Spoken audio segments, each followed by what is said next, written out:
The Tennessee Vols had their best year in 20 years last season, 11-2 with an Orange Bowl win over Clemson to cap things off. If the next group of star wide receivers at Tennessee can live up to the hype and the quarterback can play anywhere close to a Hendon Hooker type level, then I think Tennessee can be just as good as they were last year. If the defense can find a way to improve, I think they could be better. It's time to do a preview and a prediction for the 2023 Tennessee Vols. Let's go. Hey, yeah, good morning. That is Uncle Lou here. Yeah, that's right. It's me, Uncle Lou, live on YouTube for you. Thanks for watching. I really appreciate it also, and in addition to that as well. Hey, make sure you subscribe to this channel. I post college football videos almost every single day of the year, and believe it or not, some of them are even watchable. I don't know about this one. You can let me know in the comments down below what you think at the end, but we are going to talk about the Tennessee Vols today. We're going to do it the same way we've done the rest of the preview and prediction videos. I've done, 15 or 20 of these so far. We're going to talk a little bit about last year, kind of wrap it up. We're going to look at who Tennessee lost, who's coming back, take a look at the roster, any coaching changes, things like that. Then we're going to put the schedule up on the screen, go through it game by game, and I'm going to give you a winner and a loser for every single week. All right, year 3 for Josh Heupel. Hard to believe, been there 3 years already. Well, this will be his 3rd year. Last year, of course, year 2, the breakout year. 7-6 his first year in Tennessee after taking over really a depleted team post Jeremy Pruitt. A lot of players chose to leave or were kindly asked to leave after the whole sort of money scandal that went on there with the McDonald's bags or whatever. So he took over a bad situation. Still managed a winning season at 7-6, which is better than Sunbelt Billy down at Florida can say for his first year engagement. Anyway, 7-6 back in 2021. Last year, of course, the breakout season, 11-2. Big wins against Alabama at home, LSU on the road. They did fall short against Georgia late in the year in one of the biggest Tennessee games in a lot of people's lifetimes. And then a slip up at the end of the year against South Carolina, which was funny at the time for obvious reasons, but almost every team in the country loses at least one game a year that you just don't see coming. And for Tennessee, it was that South Carolina game. Left them at 10-2, earned a spot to the Orange Bowl where they took on Clemson and just absolutely destroyed them. More on that game in a minute when we talk about the quarterback situation. So that's where we're at with Tennessee.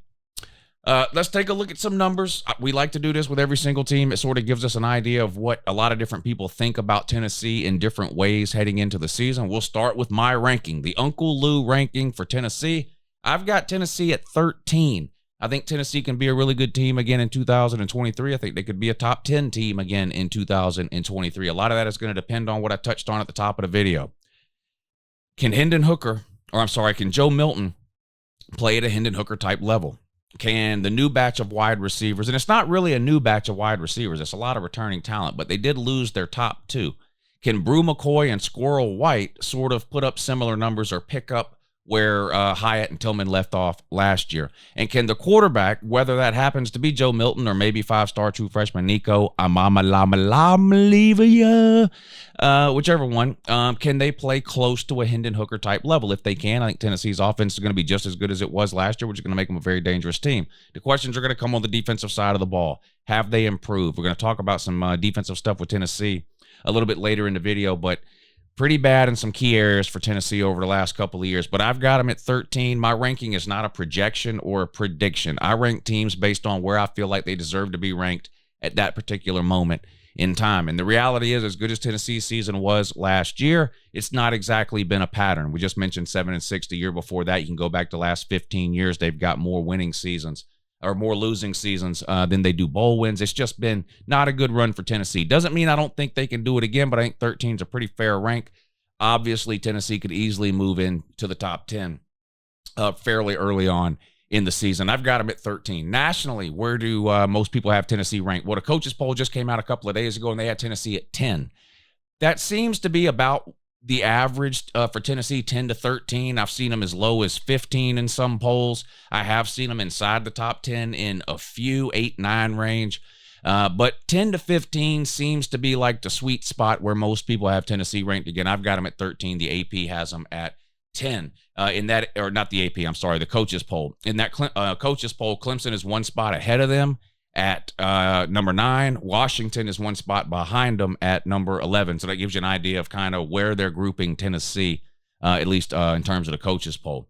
What about Heisman Trophy candidates for Tennessee? Been a while since they've won one. Was it T Man? Did T Martin win the Heisman? You know what? I don't even remember. Maybe you can remind. Maybe you can let me know in the comments down below. Anyway, let's stop with that. Let's not get off on a tangent there.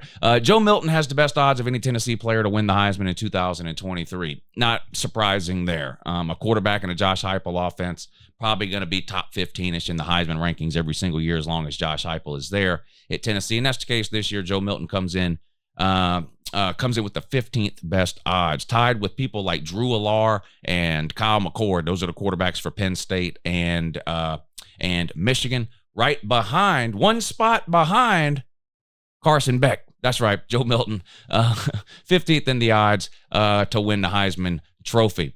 How about winning the SEC, winning the national title? How many wins are they going to get in the regular season? Let's start with the total number of wins. The over-under win total for Tennessee in 2023, 9.5. Now, this is a Vegas number, a betting number. Clearly, you can't win 9.5 games.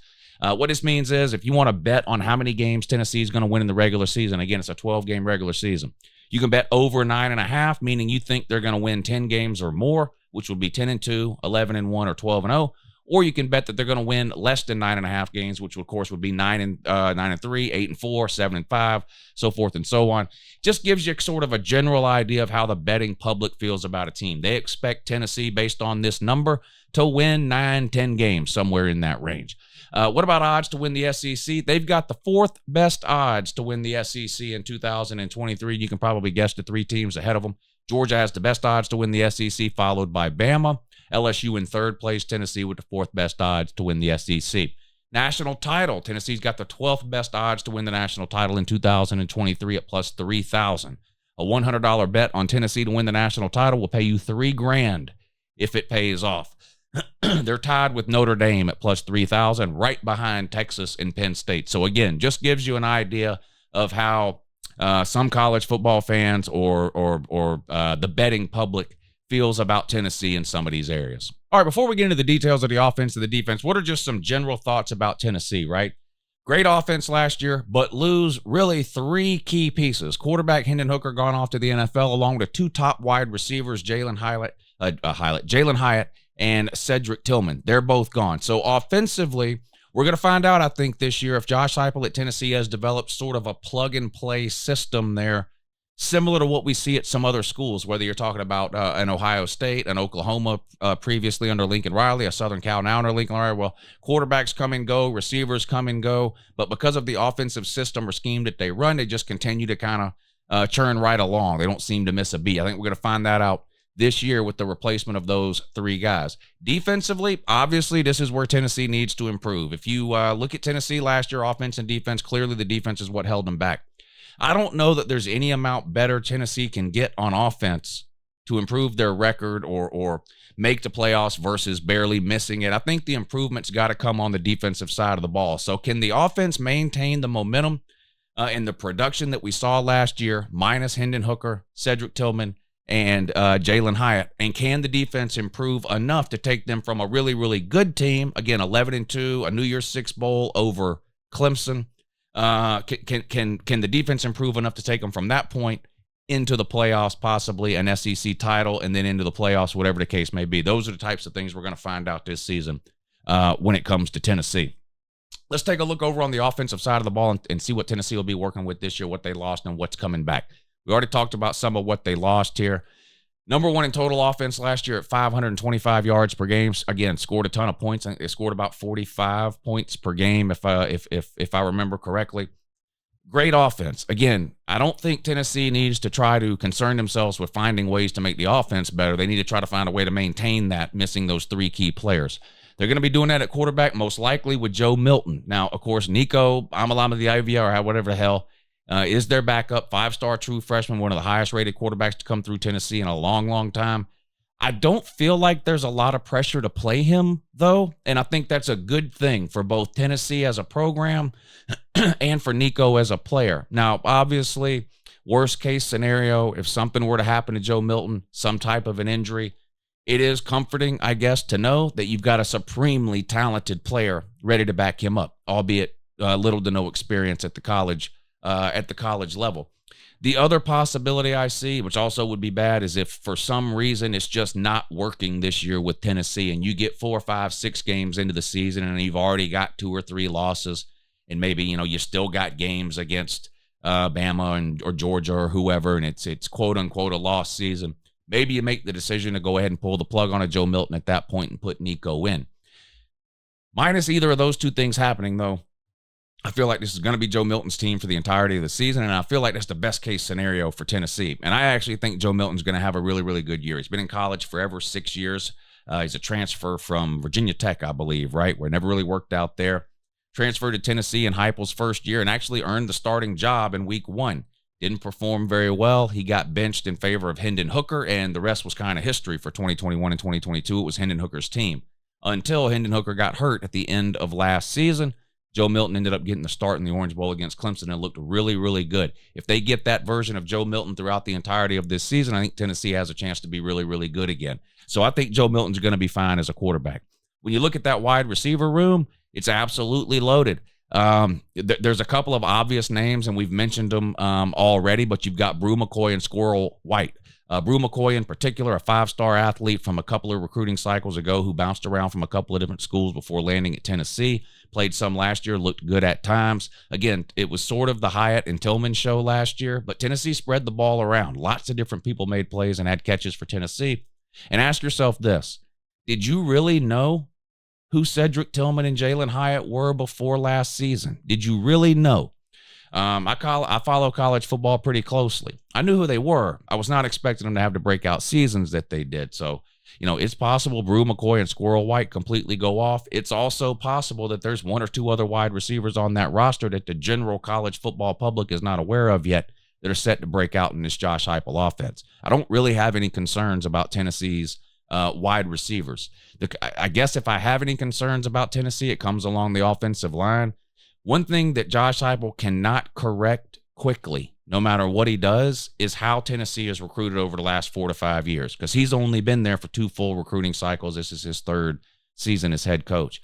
And they just don't have the elite talent along the offensive line like some of the upper echelon teams do. They lost 2 key offensive linemen last year, most notably Darnell Wright, who was a very high draft pick, 1st round in the NFL this past April. I don't think Tennessee's got another guy that they can just put in there for this season and get what they got from Darnell Wright. That doesn't mean I think Tennessee is going to have a terrible offensive line. They've got about 3 starters returning. I actually read this morning in preparation for this video that Cooper Mays suffered an injury in fall camp. Didn't appear to be too serious, but, a lot of these college coaches, they keep information so tight you never really know. So hopefully he'll be okay. I guess he's expected to get a lot of playing time this year, but you got to find mainly that Darnell Wright replacement on the outside. You also lost Jerome Garvin, I believe was his name. He's gone too. So you got a couple of key pieces of the offensive line that need to be replaced. Now, they went out in the portal. They brought a couple of people in. It's kind of a work in progress during fall camp, got patchwork type of deal, trying some different people at some different spots there along the offensive line. We'll see what they end up going with on opening day. But if there's a concern about Tennessee's offense, and again, you're probably you're splitting hairs here trying to find something wrong with the number 1 offense in college football. But I would say potentially the offensive line could be a little bit of a drop off from last season if they don't find replacements for those 2 guys, particularly Darnell Wright. At the running back position, I would describe them as not elite, but pretty good. They've got a good stable of running backs there. Don't know that they have any 1st or even 2nd round talent coming out of that running back room. Looking forward to the NFL draft, but they've got a handful of guys that have proven they can get the job done. They got all returning from last year: Jabari Small, Jalen Wright, Dylan Sampson, 3 guys that have proven they can play at an SEC level. Again, maybe nothing super dynamic. I don't think you'll find them on the top of any, top 10 running back lists, anything like that. But in terms of like overall running back rooms, you're working with a lot of experience here and some pretty good running backs. Florida obviously has ETN, who's a pretty elite running back, and they've got a couple of good backups too. I would put Tennessee's running back room slightly ahead of Tennessee's. Maybe Ole Miss has the best running back room in the SEC. We'll see what Alabama wants to do. They're talking about turning the clock back to 2015 and trying to pound the rock this year. We'll see. Georgia's always got 3 or 4 pretty reliable backs. I think Tennessee's right there in that upper echelon of SEC teams when it comes to running back rooms, just missing like a true like elite potential first round star. But again, you can argue and make the case that with the offense that Josh Heupel runs, they don't really need that to be successful. They've got good running backs. They proved that last year. They were a pretty good running team, despite what a lot of people say or think about Tennessee. You see the highlights on SportsCenter every Saturday night or Sunday morning of Hendon Hooker throwing 60-yard touchdowns to Hyatt and Tillman or whoever, right? You assume they're sort of an air raid team, but Tennessee actually ran the ball pretty well last year, too. I expect them to do the same in 2023. All right, let's look over on the defensive side of the ball and see what's going on over there. Of course, this is where the majority of the improvement needs to take place, at least in my opinion, and in the opinion of most Tennessee fans that I've talked with over the offseason as well. 127th in yards allowed per game last year is just absolutely horrendous. 130th in time of possession, absolutely horrendous. I'll go out on a limb and say if Tennessee has similar numbers this year, 127th, there's only 132, 133 FBS teams. So you're scraping the bottom of the barrel here. I'm going to go out on a limb and say if these numbers don't drastically improve in 2023, neither is Tennessee's overall record or their ability to make the playoffs or anything like that. This is where the improvement has got to take place. How that happens, how they go about those changes, that's going to be up to that Tennessee defensive staff and Josh Heupel to figure out in the offseason. There's been some suggestions made to maybe dial back the speed at which the Tennessee offense is operating, particularly when they're out to big leads early in games. Is there really a reason to run 100 miles an hour offensively, and at the end of the second quarter or into the third quarter, if you're up 30 points over some of these bad teams already? I don't know. What you're doing there is you are putting your defense right back out on the field time after time after time after time. Everybody loves points. We love to score. But when you're doing it in a minute and a half, whatever the case, and putting your defense, which by all accounts, and this, again, is just the facts as we know them today, is not all that talented. They don't, and particularly depth-wise, don't have the depth to hold up over the course of a game under those types of conditions. And we've seen that multiple times over the last 2 years where Tennessee's defense has let them down in critical spots in games. So how do they go about fixing these defensive issues? Is it a defensive philosophy problem? Is it an alignment problem? Is it purely a talent or depth problem? Is it a coaching problem? Is it an offensive problem? Do they need to dial that offense back some speed in terms of speed at certain points during the game to give the defense extra rest? I don't know the answers to those questions, but I do know that if Tennessee has another year where they're 127th in yards allowed per game and 130th in time of possession per game, that they're likely to have a ceiling of a New Year's Six bowl like they did last year and miss out on the playoffs. Let's take a look at the defense and see what they're going to try to do here. Lost the defensive line. You got some returning players there. Tyler Barron, I think is his name. Sometimes I have a hard time reading my own handwriting. Roman, I got to look at that again. Jesus Christ. Roman Harrison. You should see Uncle Lou's chicken scratch. Roman Harrison. They combined for 5.5 sacks last year. Not a ton of sacks, but it's some returning production there along the outside. You got Omari Thomas on the interior of the defensive line. He could be an all-SEC type of player. I like him. He might end up being the best defensive lineman Tennessee has in 2023. At linebacker, Aaron Beasley, maybe the best defensive player you have. I really liked him. He especially came on late in the year. Had a really good game, I remember, against Clemson. I remember hearing his name called over and over and over again in the Orange Bowl, the Clemson game, Aaron Beasley. And again, you brought in some portal players, mainly linebacker positions and defensive back positions. You brought in multiple portal players there that I wouldn't be surprised given an opportunity to see some playing time early in the season. Back in the defensive backfield, Denerco Slaughter, one of the best names in college football. Denerco, is it Denerco? I don't know. Again, I don't name these people. So it's not my job to pronounce their name right. It's just my job to mispronounce their name, and I'm doing a good job of that. Right, Nico? I'm about to Lamalivia or whatever your name is. Anyway, he's back. Again, another guy that I thought got better as the year went along last year. Now, I know the South Carolina game was towards the end of the year.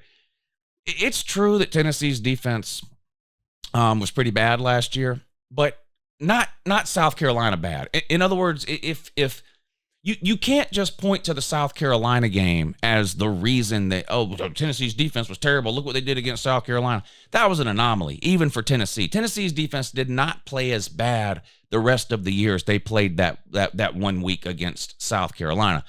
You see teams do that sometimes. You see really, really good teams do it. You see mediocre teams do it. And you see really bad teams do it. Just have a particular week for where whatever reason, nothing goes right, nothing works. And that was what happened for Tennessee in that South Carolina game. But other than that, though, I thought Slaughter played pretty good and got a little bit better as the season went along. Your nickelback is back from last year. He was pretty good, too. Maybe he gets an increased role in the backfield this year. Again, a lot of this is going to depend on the portal players and sort of how quickly they acclimate and how they fit into this defense. Tennessee decided to keep their defensive coordinator from last year. I wasn't sure that was a good idea. Most of the Tennessee fans I've talked to, it seems to be about 50-50 on the fence whether or not they wanted to keep him or not. There was the rumor of the fight between the defensive coordinator and maybe a player or two during a practice or in the locker room the week before that South Carolina game. I don't know. You never know what to believe when you hear these rumors come out, and then you just had the performance on the field. So I don't know, but they decided to keep him. We'll see if it works out. Continuity is better than not. So, we'll see. But that's the Tennessee defense for 2023. Going to have to play better this year if they want to take Tennessee to the next level. All right, I'm going to tell you right now, this is why it is so hard to do these predictions the way I do them. A lot of people put out predictions and they go, they'll put the schedule up on the screen like this and they'll go, oh, well, they're going 10-2, or oh, they're going 8-4, or oh, they're going 5-7, oh, they're going 11-1. That is so much easier than trying to pinpoint which games a team is going to lose. When I glance over this schedule and I just sit and stare at it, it looks like a 9-3 season to me. Just knowing what I know about Tennessee, what I looked up this morning, what I've gathered during the offseason, just what I know about the players they have, what I know about the teams that are on this schedule. I just look at it without even trying to pinpoint where the losses are. This looks like a 9-3 team. I've gone through the schedule 100 times. I don't see 3 losses. I can't pinpoint 3 losses on here. I can name multiple games where I can go, well, if Tennessee plays bad, they could lose this one. Or if they slip up here, they could lose this one. That's so hard to predict. Trying to predict, you couldn't have predicted that Tennessee lost to South Carolina the week before the game. Never mind a month before the season started. You see what you know what I'm saying? It's yes, teams tend to lose a game every year they're not supposed to lose. The problem is, which one? That's the hard part. But when I do these prediction videos, if I can't nail down a loss, then it's a win. So let's go through the schedule and see where I ended up. You start things off in the non-con, technically a neutral site game. You got to travel a couple hours west to Nashville to take on the Virginia Cavaliers. It is what it is. Virginia's been one of the worst teams in the Power 5 over the last decade or so. This should be an exhibition game for Tennessee. For the Tennessee fans who have been waiting a long time to see Nico play, you may get to see it in the second half of this game. Virginia is not a good team. I'm not expecting much from them this year. A confident Tennessee team should blow Virginia out. I'm going to make a couple of points about Tennessee's confidence as we do this video in comparison to last year. Tennessee versus Pitt last year, early in the year. In fact, I think it was week 1. It might have been week 2. Anyway, I think it was week 2. The game went to overtime. Tennessee had to come from behind to tie the game up. It then went to overtime, and they won, I think, 27-20 early in the year.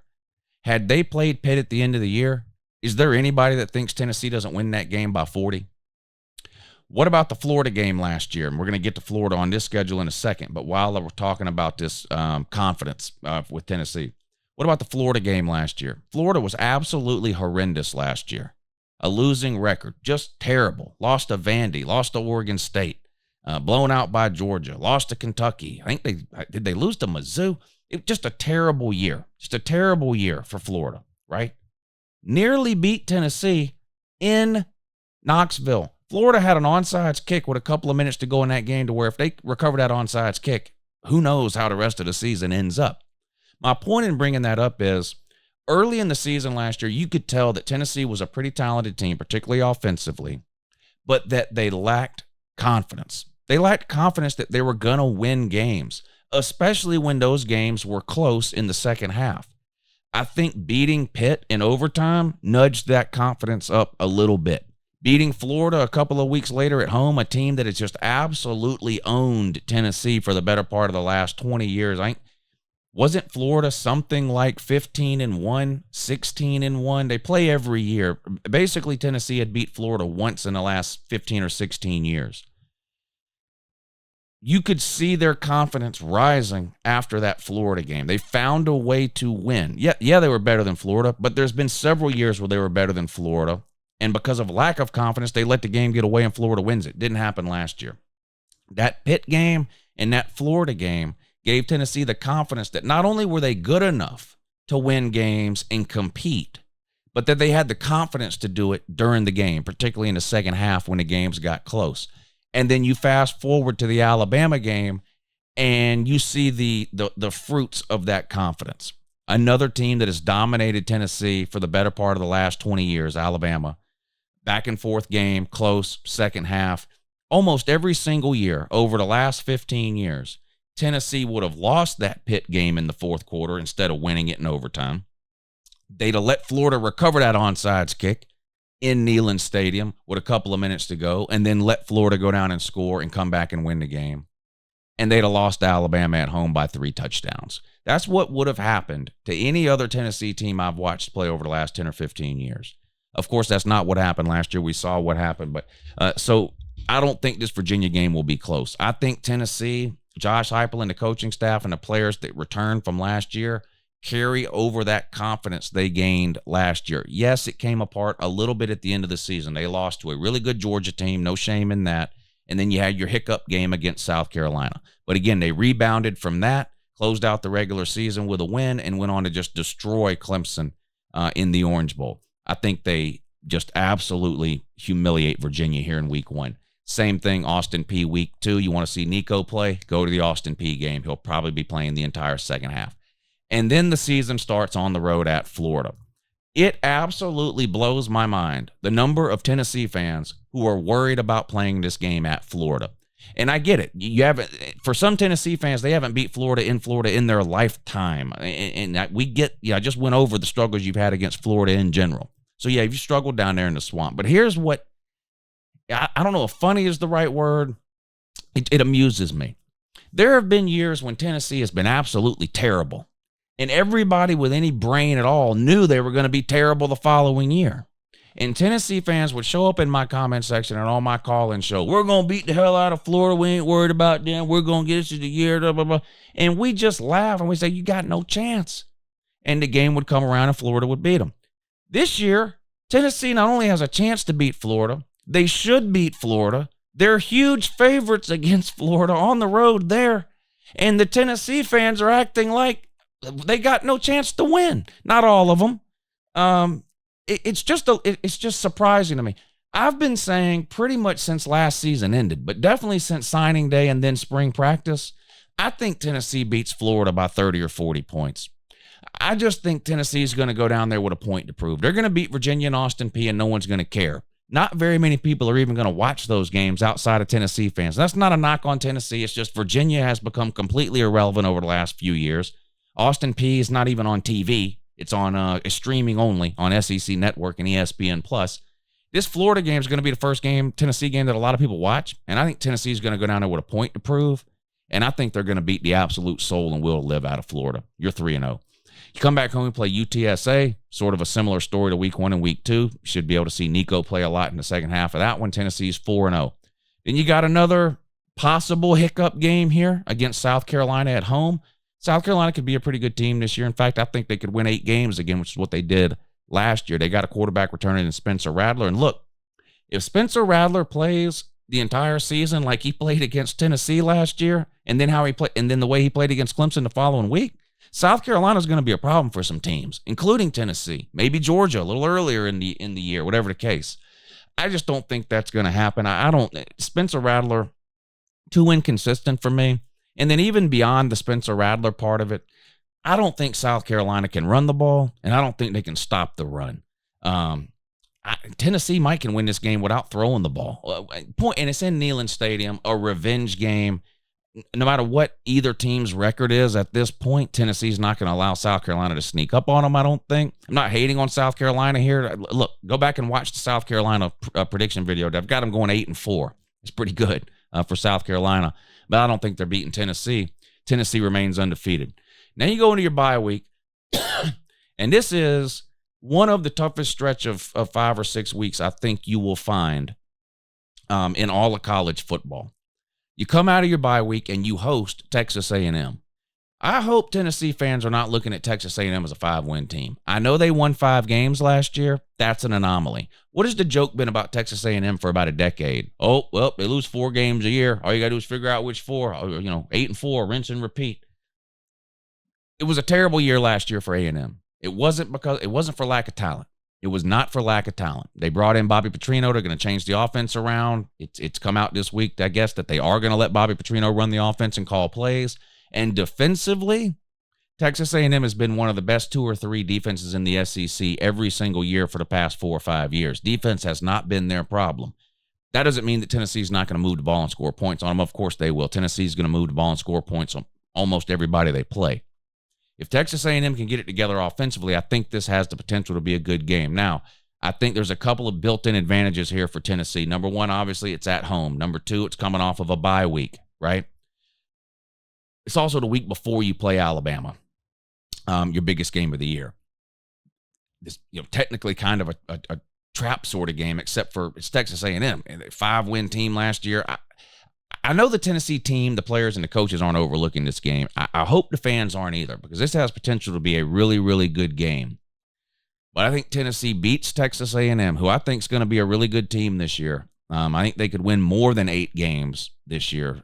Forget the typical 8-4. I think they could win more than 8 games. I think Tennessee beats them and remains undefeated. Now you run into more problems. Back-to-back road games in the SEC against 2 of the 3 most physical teams in the SEC. The 3 most physical teams in the SEC, I'm talking about along the lines of scrimmage here, Georgia, Bama, Kentucky. I'm not going to argue about the order. Put them in whatever order you want. Georgia, Kentucky, and Alabama are the 3 most physical teams in the SEC along the lines of scrimmage. Win, lose, or draw, you're going to get beat up along the lines of scrimmage in these 2 games. They're back-to-back, and they're both on the road. 0 chance you win both of them, in my opinion. There's just no way. And there are not very many teams in the country that could beat both of these teams back-to-back on the road. You're not doing it either. Now, you'd probably, if you could have your way, you'd probably beat Bama and lose to Kentucky. I think it's going to be the other way around. I think you'll lose on the road to Alabama. Believe me, I know all the problems Alabama has. Been talking about it for 6 or 7 months. Revenge game for Bama. It's at home for them. I think they're already going to have at least 1 loss by this point in the season. So this will be a do-or-die game for Bama. I think they pull off another all-time classic. This time they get the win at home in Tuscaloosa. You go on the road and you beat Kentucky. But I want you to be careful, because I do think it's possible Tennessee loses both of these games. Physical up front, Kentucky is. A clear advantage, I think, over Tennessee. Now, to be fair, it's an advantage they had over Tennessee last year, and Tennessee just absolutely blew them out of the building. The game was over 10 minutes into the game. Will Levis threw 1 million interceptions. It was just horrendous. They bring Devin Leary in at quarterback. None of us know how he's going to do there. I will tell you this. I like Devin Leary better the last 2 years at NC State than I liked Will Levis the last 2 years at Kentucky. Whether that translates to better quarterback play for Kentucky this year, we don't know. We'll find out. I don't think Kentucky, again, is going to be a great team. I think they're a 7 or an 8 win team. But because of where this falls on the schedule, right after your biggest rivalry game of the year, the second part of a back-to-back road series against 2 of the 3 most physical teams in the SEC, I do think it's a dangerous game. I think Tennessee wins it. They get out alive, still just 1 loss, and that's to Bama on the road. Come back home, we play UConn, a team that's on the rise in the group of 5. In fact, the ACC is considering maybe adding UConn. We'll see how that goes, but not a team that should be competing with Tennessee. Whether you beat Kentucky or not, you'll handle UConn, no problem. You still got just the 1 loss. On the road at Missouri, I don't think you have anything to worry about here outside of the fact that it's right before the Georgia game, which could be the biggest home game in the history of Neyland Stadium. And I don't know if you're laughing or agreeing or what you're doing, but last year's Georgia-Tennessee game in Athens was the biggest home game in the history of Athens, period. Been playing games there for 100 years. You've been playing games in Knoxville for 100 years. Because this game comes at the end of the season, because everyone expects Georgia and Tennessee to enter this game with just the 1 or 2 losses, this could be the biggest home game in Neyland Stadium history. I don't think you're beating Georgia. You're a Georgia fan, of course you think that. Okay, I mean, I'm never going to change your mind on that, so I guess I'll just talk to everybody else that's not a Tennessee fan and give you some reasons why. I do think Georgia will have the best defense in the country again in 2023. There was a lot more questions about Georgia's defense heading into last season than there are heading into this season. The last 2 years, the Georgia defense has not just beat Tennessee, they've absolutely shut down that Josh Heupel offense. In 2 years, Tennessee has scored a total of 3 touchdowns against Georgia. Now, I get it that this is a different monster right now having to go on the road and play in Neyland. And I don't think Georgia's going to beat them 38-13 or whatever the score ended up being last year in Athens. I think it'll be a closer game. But I think Georgia is the more experienced team here in terms of playing in big games. I think they have a huge overall talent edge. And Kirby defensively has proven that for whatever reason, he seems to have the Josh Heupel offense figured out. Not a guaranteed win for the Dogs, not a guaranteed loss for Tennessee. This is one of the biggest 3 or 4 games of the entire college football season.